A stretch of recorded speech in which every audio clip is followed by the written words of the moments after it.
TV Gracia apresenta Resumos de Calqueos 2023. As palavras inefáveis de Deus que sobreedificam e nos levam rumo para a grande transformação.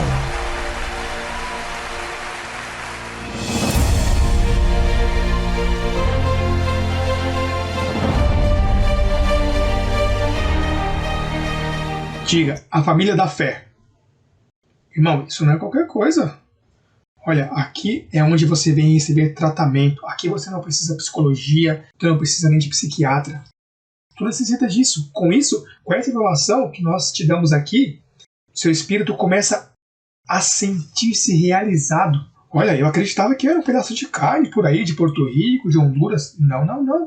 Eu não sou um pedaço de carne. Eu sou um espírito que Deus enviou. Tem o meu nome escrito no livro da vida. E mais, diga a papai que um dia te diga qual é esse nome. Saberá Deus, sonhe com ele. Mas quem sabe não entendas porque podem te dar na linguagem angelical. Porque olha, todos os espíritos têm sua linguagem. Paulo disse, se eu falar em línguas humanas ou angelical, teu espírito. A menos que você seja aí um rapaz, ou seja, um espírito surdo-mudo. Não sei se Deus criou espíritos surdos-mudos, anjos surdos-mudos, mas você tem um idioma e se regozija, né? Ai, pai, vamos a Hebreus. Bem, não estamos em Hebreus. Se daí, desse livro, agora sim que começamos as instruções. Esse livro está cheio. Olha o que diz Hebreus capítulo 11, dessa família. Vamos ler o verso 9 em diante. Diz... o 11, perdão. 11 diz... Pela fé, também a mesma Sara, sendo estéril, recebeu força para conceber, e deu à luz ainda fora do tempo da idade, porque creu que era fiel quem o havia prometido, pelo qual também de um, e esse já quase morto, saíram com as estrelas do céu em multidão, e como a areia inumerável que está à beira do mar. Conforme a fé, morreram todos estes, sem ter recebido a promessa, senão olhando de longe e crendo-a, saudando-a e confessando que eram estrangeiros e que eram o quê? Estrangeiros e peregrinos. Tu não é dessa terra. Por isso em Filipenses 3:20 diz: irmãos, nossa cidadania está onde? Nos céus, diz Paulo, Filipenses 3:20, para que estão tomando nota na internet. Nossa cidadania, tem pessoas que dizem isso. Tem pessoas que dizem, irmão, nossa cidadania está no céu. Mas então caminham como se fosse aqui da terra. Dizem, não, minha cidadania está em Colômbia, minha cidadania está... Essa é a carne, rapaz. A cidadania é a tua carne, mas a família da fé vem de um só lugar. É um só passaporte que não expira. E aí vai voltar. Mesmo que morras, mesmo que morra em um acidente, mesmo que vá com o Senhor, quando for, mas você volta de onde saiu. E quando partir desse corpo, imediatamente aí você encontra um anjo desses aí, ó. Um Rafael que te diz: bem-vindo à tua verdadeira cidadania. Por isso é que Paulo, falando dessa cidadania, dizia: rapaz, para mim morrer é ganho. Olha, tens que estar bem louco para dizer isso. Tem pessoas que estão pegadas aqui na vida, rapaz, que lhes dói uma unha e vão ao médico.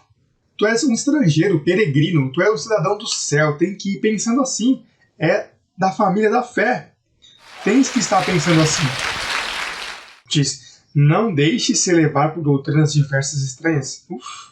Te tira da família da fé. Olha, diz, porque boa coisa é firmar o coração com a graça, não com comidas. Essa é a lei, Moisés.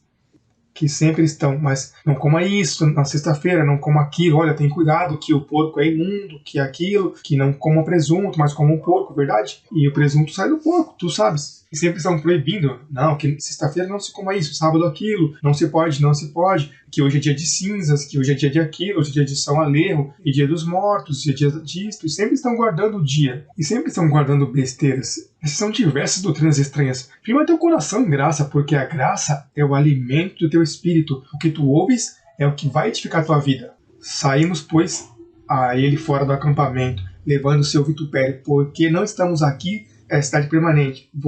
Volta a mencionar a cidade, senão que buscamos a porvir, diga a porvir.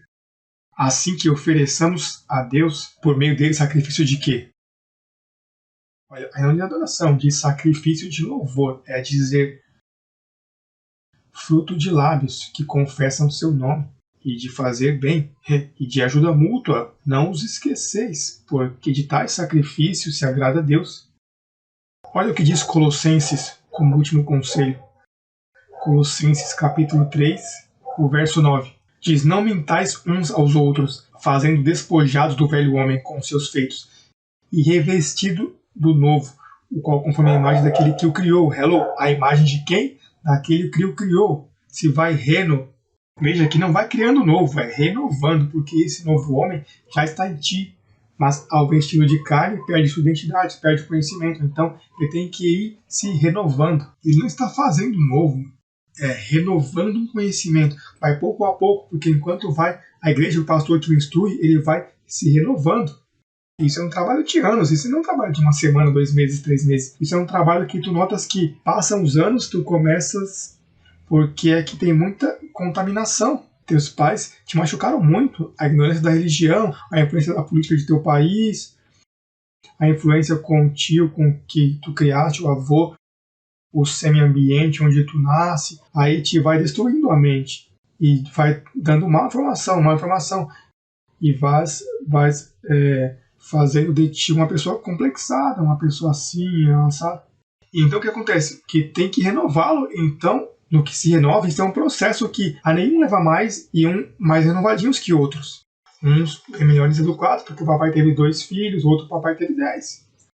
E não podia dar o tênis que queria, nem a bicicleta que queria, mas os pais não puderam. Então aí se vai formando. Então quando chega aqui a família da fé, tem que despojar de todas essas bobeiras que aprendeu.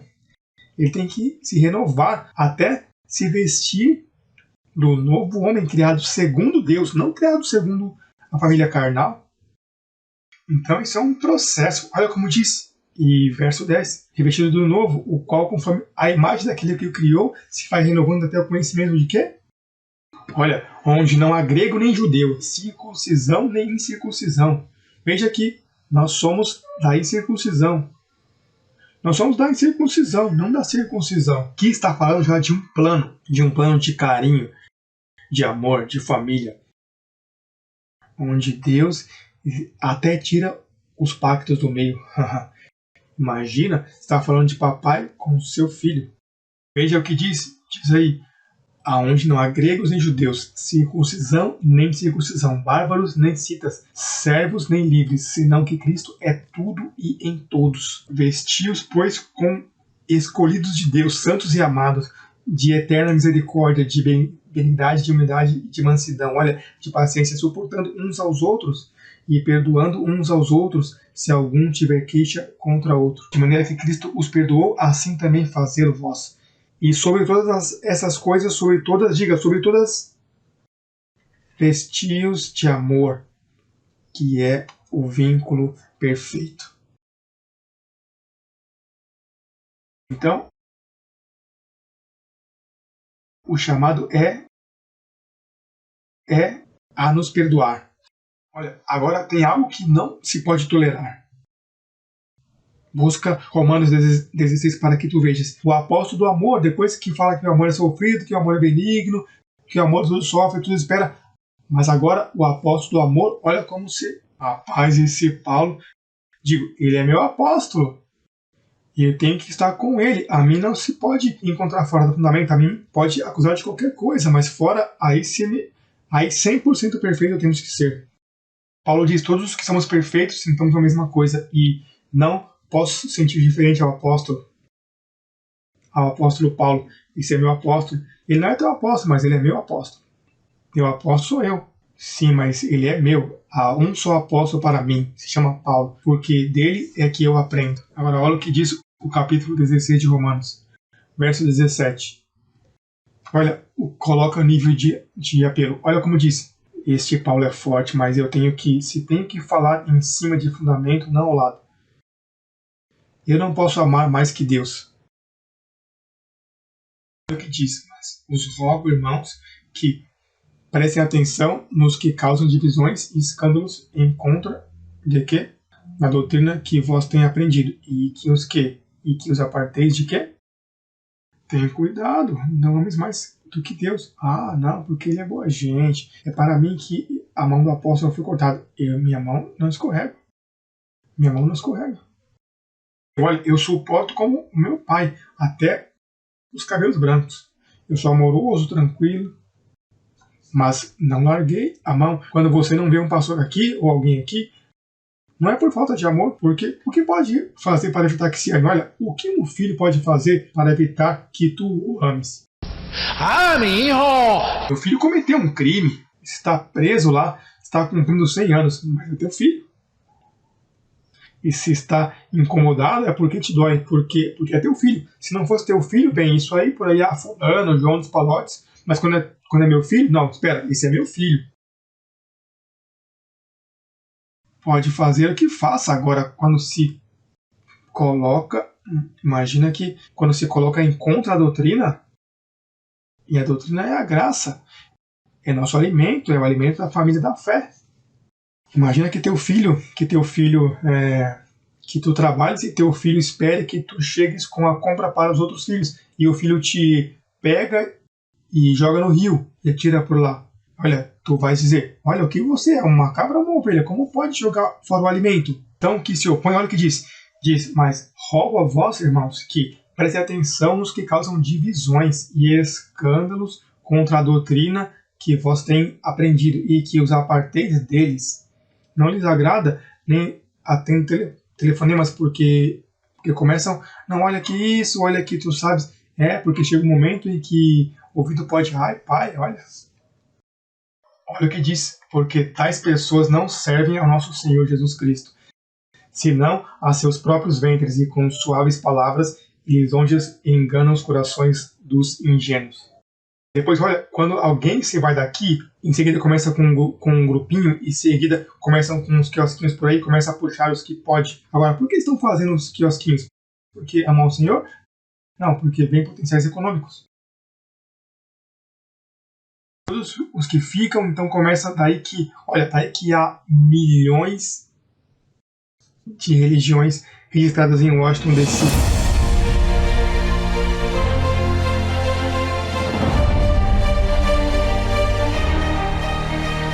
Mas eu quero que tu consideres dos lábios de Jesus Cristo, e quando eu digo dos lábios de Jesus Cristo é porque ele que me ensinou isso, porque ninguém me ensinou isso em 2000 anos.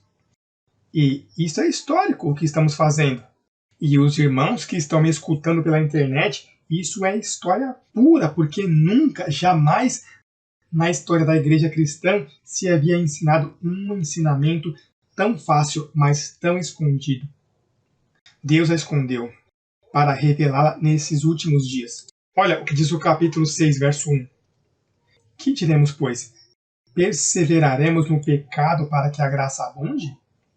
De nenhuma maneira, porque os que temos morto ao pecado, e sinalizo quando eu leio, porque os que temos morto ao pecado, o Senhor mesmo me disse, tu entendes o que é estar morto ao pecado? E eu disse, bem, sim, estou morto, mas tu entendes o que significa? Antes, tu estavas vivo ao pecado. Assim me dizia, por nome o Senhor me dizia, antes, José Luiz, tu estavas vivo ao pecado. Mas quando eu dei minha vida na cruz do Calvário, eu te coloquei morto ao pecado. Portanto, tu és impecável e a ti não pode encontrar em pecado, porque estás morto. No Velho Testamento, tu estavas vivo ao pecado. Tu fazias sacrifícios, o sacerdote fazia sacrifícios e te perdoavam os pecados nesse dia. Mas no outro dia, é como cortar a grama. Que tu cortas a grama na tua casa e no outro dia começa a ver e na semana cresceu a grama. Ou vai no cabeleireiro e corta o cabelo e na semana tem que cortar ele de novo. Pois no velho pacto havia sacrifícios pelos pecados do povo, mas era temporário. Então o Senhor me dizia: José Luiz, se tu estás morto ao pecado, tu não podes perder a salvação. Porque para tu perder a salvação, tem que te encontrar em pecado. Mas se eu te coloco morto ao pecado, então não pode te encontrar em pecado, tu és impecável. Agora, quando você havia ouvido isso na história? Vocês não veem que todos os ministérios, ainda os que te falam de graça, eles ainda te veem vivo ao pecado? Não, sim, estamos abençoados, irmãos, cremos no que vocês ensinam, predestinados e tudo, mas se te encontrar em pecado, te perdes. Então, não tem compreendido a mensagem. Porque como pode te encontrar em pecado se tu és um morto ao pecado? É como se as autoridades dos Estados Unidos procurassem a um homem que cometeu um crime e lhe informaram que o homem morreu, está morto. O que fazer com o caso? Arquivá-lo, tem que fechar o caso, porque não vê que está morto? Não lhe pode cobrar mais impostos, não lhe pode cobrar mais as contas, não se pode fazer mais nada com ele, porque está morto. Se tu não entendes o termo morto, tu estás fora da família da fé. Porque a fé é exatamente isso. Está te dizendo que tu estás morto ao pecado, mas se tu pensas que ainda tu pecas e que te encontras em pecado e que Deus está bravo contigo porque tu estás em pecado, então tu não és da família da fé. E me dá pena, tenho que declarar que todos os ministérios cristãos pelo mundo estão órfãos. Não tem pai, porque não tem família. Imagina um rapaz que você encontra por aí e lhe diga: quem são seus pais? E ele diz: eu não sei. E qual é o teu sobrenome? Eu não sei também. E ele diz: quem tu és? Pois eu sou um órfão. Agora, se tu dizes: eu tenho família. E de qual família tu és? De tal família. E qual é o sobrenome que tens? De tal. Ah, bem, então você tem uma família. Pois se tu entendes que tu estás morto ao pecado, que a igreja, a família da fé, Cristo morreu com o propósito de colocá-la morta ao pecado, para que o pecado jamais volte a tocá-la. Então, tu és parte da família da fé. Essa é a mensagem. Olha o que diz o verso 14. Porque o pecado o quê? Não se ensenhorará de vós, pois não estás debaixo do quê? Senão debaixo do quê? Então, debaixo da graça, o pecado pode te agarrar outra vez? Não, o pecado não pode ser senhor, porque para o pecado ser senhor, tem que te encontrar debaixo da lei. E o fim da lei é o quê? Cristo. Então, que não venha me dizer um grupinho desses por aí, dos quiosques protestantes: não, eu sou da família da fé. Não, senhor, você não é parte da família da fé porque você crê que ainda tem pecado, você crê que ainda existe diabo, você crê que ainda existe condenação. Pois não, está mentindo. Está mentindo. Não são parte da família da fé. Para ser parte da família da fé, você tem que ter autenticidade de ser família. Eu não posso dizer que eu sou da família de Jesus se eu não tenho prova que meu papai se chama José Luiz de Jesus Sotomayor, minha mamãe Ana Luísa Miranda. Pois eu sei que isso é assim, porque eu tenho o certificado de nascimento que diz que é assim. Pois para você ser parte da família da fé, tem que ter umas evidências, provas, e as provas aqui são espirituais. Eu estou morto ao pecado. Graças a Deus que Cristo na cruz do Calvário pôs fim ao pecado. Sabe que tem um grupo de pessoas que estudam muito a Daniel no Velho Pacto? Então, esse grupo ensina porque disseram a Daniel: olha, Daniel, escreve. E há 72 semanas que vai acontecer isso. E 7 semanas que vai acontecer aquilo. São 69 semanas. Agora, na semana 70, o pecado será tirado. E eles ainda, até hoje, estão esperando a 7ª semana. Eles são os adventistas do 7º dia. Eles estão esperando que o pecado seja tirado da terra. O que me diz? Que eles não entenderam isso? Que há 2000 anos o pecado foi tirado? Porque a família da fé ficou morta ao pecado? O crente ficou morto ao pecado. Diga comigo, eu estou morto ao pecado. Eu dou graças a Deus. Certo que sim. Diz, porque o amor de Cristo nos constrange, pensando, não fazendo. Isso é pensando, sabe? Aqui tudo está na mente. Voltemos ao mesmo, a mente. Pensando isso, que se um morreu por todos, o que aconteceu? Logo o quê? A igreja, quando Cristo morreu, ficou morta. Todos os escolhidos e eleitos do mundo ficaram mortos ao pecado. Tu não vês que, quando ele morre, já não há oportunidade de agarrá-lo em pecado? Cristo pode ter pecado antes de morrer, mas depois que morreu e ressuscitou, já o pecado não pode com ele, porque ele já venceu a morte. Mas então, ele te imputa essa bênção, diz, bem, se a mim o pecado já não me pode agarrar, mas talvez menos ainda.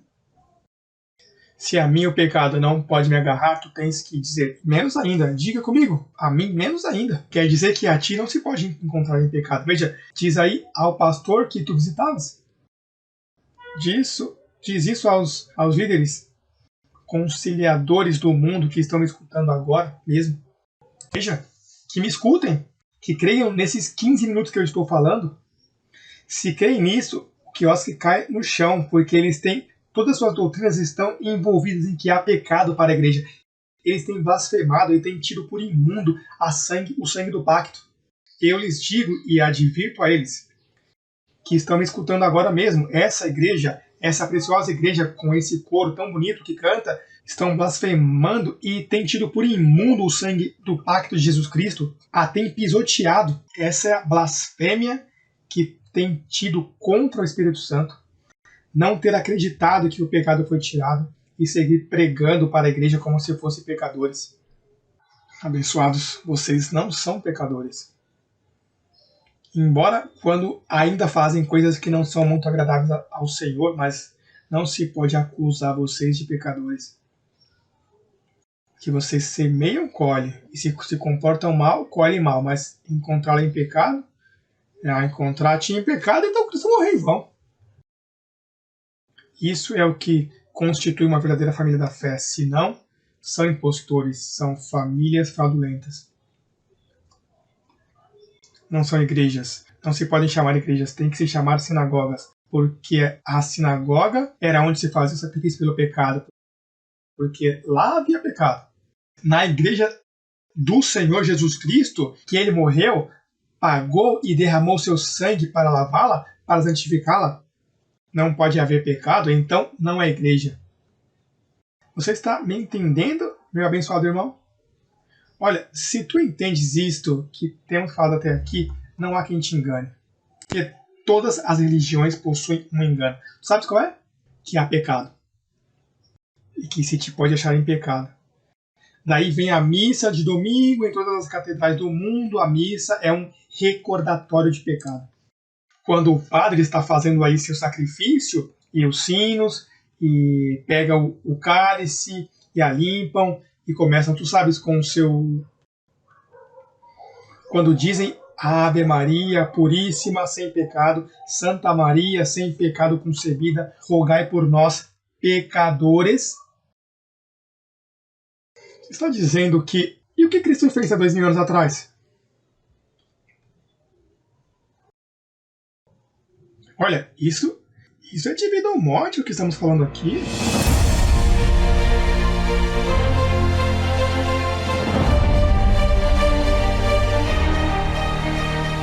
Olha o que ele me leu. Diz, mas agora estamos livres da lei, por termos morrido. Diga, morrido.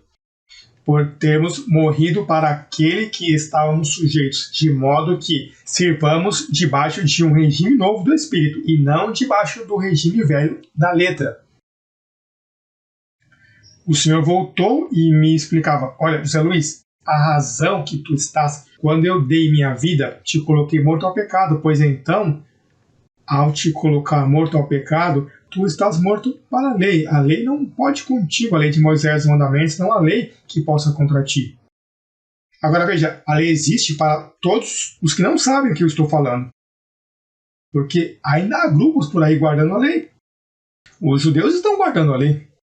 Olha, quando eu vinha na rádio agora para cá, há um grupo de judeus messiânicos que não é outra coisa que uns legalistas enrolados que não entendem o que é pactologia e falando que Deus os colocou para que voltassem a Israel, para que voltassem aos ensinamentos salvíficos do povo de Israel. E por isso tens que vivê-la santamente, porque se Yeshua HaMashiach te pega em pecado, olha, quer dizer que não entenderam nem o que é evangelho, mas se chamam judeus cristãos, se chamam judeus messiânicos. Tremendo disparate. Esse último disparate desse grupo é mais perturbado que os outros grupos. Ou seja, que as pessoas seguem confusas por aí. Olha, estão crescendo. Como é que as pessoas andam como as ovelhas sem pastor buscando o último novo? Que é o último que saiu para a avenida? É como as pessoas que andam buscando o último CD do artista tal, da outra artista. Por isso, sabe, isso fica velho e tem que buscar o novo. E os artistas sobem e descem, sobem e descem. Agora, isso que eu estou te ensinando, isso nunca desce. Porque esta é a verdade do evangelho. Tu fostes predestinado para escutar essa palavra. Então diz aqui que, por ter morrido para a lei, estás livre totalmente do pecado, por ter morrido para a lei. Quando Cristo morreu, ele te deu esse privilégio. E o último que me ensinou foi o capítulo 8. Com esses 3 capítulos eu comecei esse ministério. Com esses 3 capítulos. E estive por 4 anos pregando esses 3 capítulos, porque eu não sabia mais nada da Bíblia. Depois de tantos anos na igreja, eu não sabia nada da Bíblia. Nem me atrevi a ler outro capítulo. Quando eu entendi Romanos 6, 7, 8, depois eu não me atrevi a pregar mais nada. Não, até que ele não me explique outro, eu não toco, porque não vê que está contaminado com as ensinanças anteriores? Eu tinha que renovar todo o meu ensinamento. Quebrei tudo, joguei tudo no chão, tudo do velho, nem eu toquei, joguei essas porcarias que tem no lixo. Tudo está contaminado. Livros que eu ia na livraria e encontrava esses livros, esses belos cadernos com letras de ouro, profundidades do cristianismo. E não estavam nem na praia, quanto mais no profundo.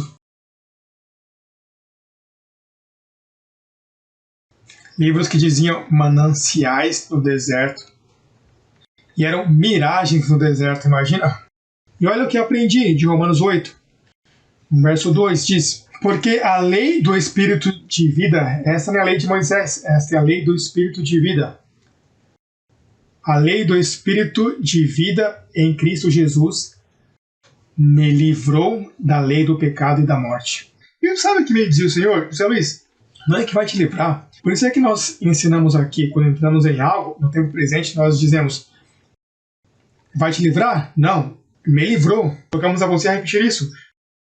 Porque o Senhor me fez isso comigo. Assim que estamos calcando o Senhor com isso. Ele me disse: José Luiz, não é que vai te livrar, ele já te livrou.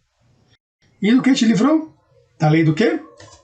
Do pecado e da morte. Diz: porque o que era impossível para a lei, porquanto era débil pela carne, Deus, enviando ao seu Filho semelhança de carne de pecado, e por causa do pecado, condenou ao pecado em sua carne. Em quê? Na carne. Ou seja, a lei do Espírito de vida condenou ao pecado em tua carne. Eu me lembro dos exemplos que eu dava para aqueles tempos, estou falando de muitos anos atrás. Eu dizia: irmão, olha, uma pessoa que se comporta mal na sociedade e comete um crime, podem pegar e matá-lo. Como aqui na Flórida, que por um crime podem te matar. Agora, em vez de matá-lo, o que podem fazer também é condená-lo. Em vez de matá-lo, condená-lo. Condená-lo a uma perpétua, a 100 anos, não? Então o que acontece? Se lhe damos morte, pois aí terminou tudo. Mas se o condenamos e deixamos vivo, é pior, porque ele sofre dia a dia, contando os dias até que morre. Então eu ensinava, olha, o exemplo era, olha, o pecado existe, por assim dizê-lo, porque nós temos um corpo de pecado. Este corpo é um corpo de pecado. O que acontece? O pecado está em nosso corpo. Nós fomos vacinados com uma vacina que o anula e não lhe deixa efeito.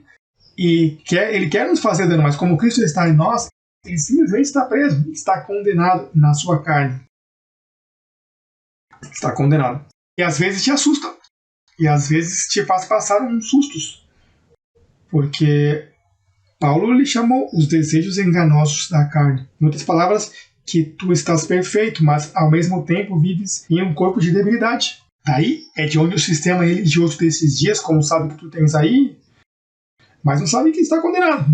O pecado, se Deus te chama em pecado, perdes a salvação, te vais e te queimas no inferno. Mas eles não sabem que está condenado. Ou seja, eles estão tratando com um criminoso que está preso, mas se fecham a porta da casa pensando que essa noite vai chegar. Ele está condenado. E se da prisão de sim, lembra desse cárcere que não se podia fugir? Porque se fugiam, estava rodeado de tubarões? Assim que, quando te colocaram preso aí, pegavam as chaves, atiravam e jogavam assim no mar. Assim, olha, o mar, e atiravam na água. Como que diz, para que guardar? Se daqui você não vai sair. Pois esse cárcere Deus fabricou para o pecado. Por uma leve tribulação momentânea. No dia em que os veste nossos corpinhos de corrupção, e então já acabou a luta contra os desejos enganosos e contra as debilidades que nos assediam, contra o sofrimento, a tristeza, tudo que tomar lugar aqui na terra que entristece a você e lhe causa problemas. Mas a vitória já é nossa, porque você está morto ao pecado. Diga comigo, a família da fé está morta ao pecado. Já não está em pecado, porque o pecado foi tirado do meio. Por isso, entendemos melhor agora Colossenses 2:11. E com isso terminamos. Colossenses capítulo 2 diz: nele também fostes circuncidados com circuncisão não feita à mão, ao lançar de vós o corpo pecaminoso carnal, na circuncisão de Cristo. O que fez com o teu corpo pecaminoso carnal? O quê? O lançou. Sabes qual é o problema? Que tu tens que ter fé para crer que ele o lançou, quando tu ainda o vê vivendo contigo. Por isso é que a família da fé, porque a família da fé é a certeza do que se espera e a convicção do que não se vê. Então tu não vês que te lançaram fora, mas aqui diz o apóstolo que na circuncisão de Cristo, teu corpo pecaminoso carnal, o que registrava pecado, já não registra, porque foi lançado fora na circuncisão de Cristo. Essa é uma das mensagens mais belas que eu preguei nessa noite. As mensagens mais valiosas, porque essas são as colunas do verdadeiro cristianismo. Qualquer outra mensagem que tu escutes que viola os princípios que eu tenho falado nessa noite se constitui em uma apostasia, em uma heresia, em um falso evangelho. Assim que, para o mundo da internet que está me escutando, o abençoado pastor, reverendo, doutor, que seja, que está me escutando, eu te recomendo que escute essa palavra, que podem salvar tua vida, a de tua família e a de tua igreja que está pastoreando. Considera o que dizemos, busca os versos bíblicos e pode trazer uma grande bênção para a tua vida. E a todos nós que estamos aqui ouvindo, Pois eu espero que essas palavras as registrem bem, tome nota, aponta a fita do cassete, escuta outra vez, até que tu compreendas o significado delas. E daí vai separar uma vida nova em tua vida.